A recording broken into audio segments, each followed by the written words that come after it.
Greetings and welcome to another episode of What Are People Getting Angry About on the Internet Today. And it just so happens today it's a subject that I'm probably very qualified to talk about. People have been talking a lot recently about the 20 mile per hour speed limits that are going to be introduced in Wales. I'm a professional driver.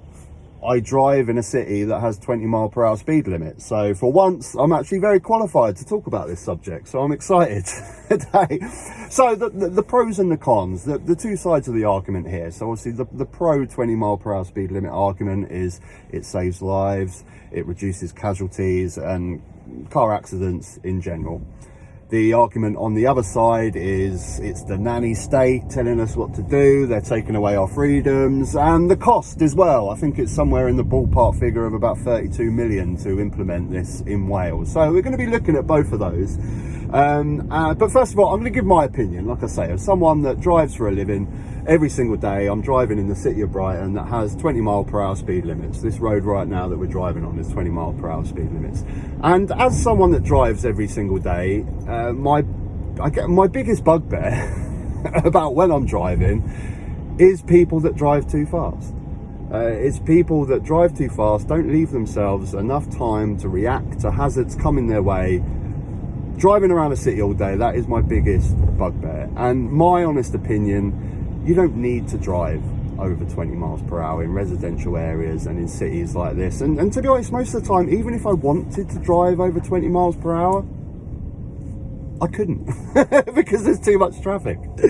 And I enjoy driving at slow speeds. I can see what's going on. That person a minute ago just walked in front of me. I had plenty of time to react. It's just a nicer way to drive. I'm also slightly biased. I drive an electric van. So driving slower reduces the strain on my battery, preserves the battery for longer, but it's just a nicer experience. And I think drivers I see so many drivers that are just permanently like, I need to get to where I'm going as fast as possible, as soon as I can go. And people that just, I guess they just enjoy driving a car really, really fast. And, you know, I get that. It's fun, but there's so many different areas and avenues that you can take to let that out. Go-karting. I love go-karting. I'm a big Formula 1 fan, so I'm like a kid when I go-karts. It's 15 quid an hour down the road. Go do some go-karts or go do a rally day, or, you know, there's so many ways to do that.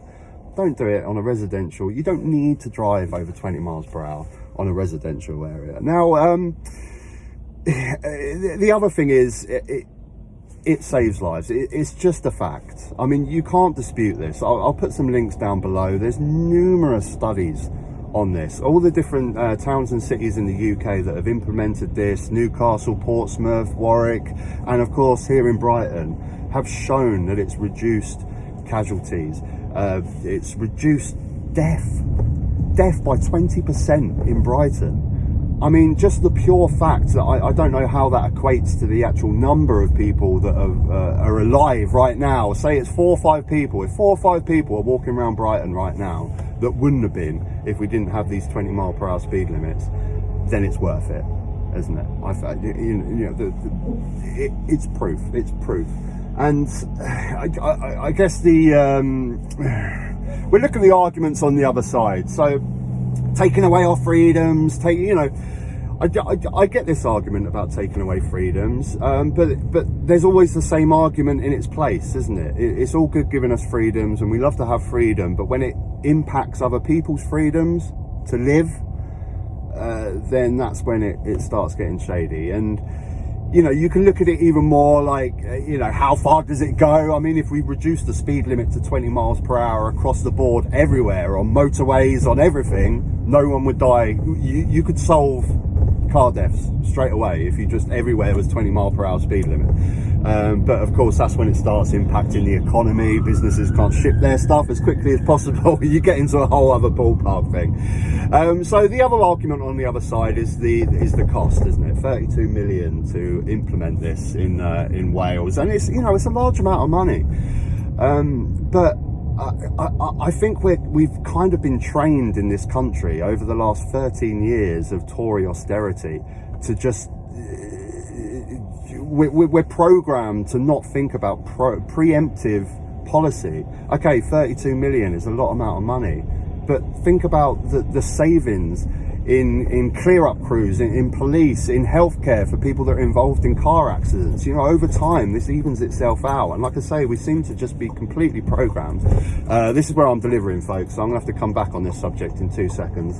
I'm going to annoy all these cars behind me because there's nowhere to park. I've just got to park up here. We'll be back at this in a second. Delivered to that flat there. What was I talking about? So, yeah. We're programmed, aren't we? We're kind of programmed in this country. After 13 years of Tory austerity, we're programmed to, every time we see a figure or a spend, 32 million, oh no, they're going to spend 32 million.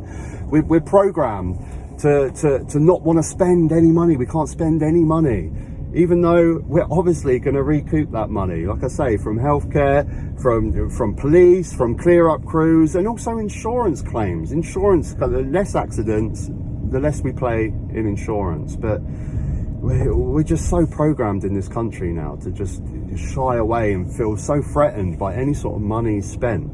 You know, it's the same thing with NHS. If we have a better investment in NHS, a better run NHS, it helps the economy. Less people are ill, more people are working. Same with public transport. If we invest in public transport, we spend more money on public transport, more people are getting to work on time. They're not missing days. They're paying into the economy. They're paying more tax. Housing. We invest heavily in housing, get more housing, less people homeless, more people pay tax. You know, we're so frightened about spending money in this country. Anyway, I've gone on a bit of a tangent there about investment. But I can only see pluses to 20 mile per hour speed limits in towns and cities. As someone that's, I mean, it's been in Brighton for years now. It just does not affect my life, and it's a positive in my life because it just makes the roads safer. It makes it easier for me as a professional driver to get around, and people need to slow down. There's no need to drive over 20 miles per hour in residential and towns and cities. There just isn't. You need more time to assess hazards. If you want to go and drive fast, every town and city has got a go-kart track. Go and do it. It's the greatest fun you'll ever have. I love going go-karting. Till next time, take care. If you like the video, give me a like. If you want to subscribe, there's probably another video up top. If you want to show your love, I'm actually monetized again. Happened yesterday. Super excited. So yeah, if you want to share your love, the membership's back on. I'm going to put some videos on there. So that's 99p if you want to become a member of the channel, if you want to support me that way, or just keep watching more of my videos and support me that way. Till next time, take care.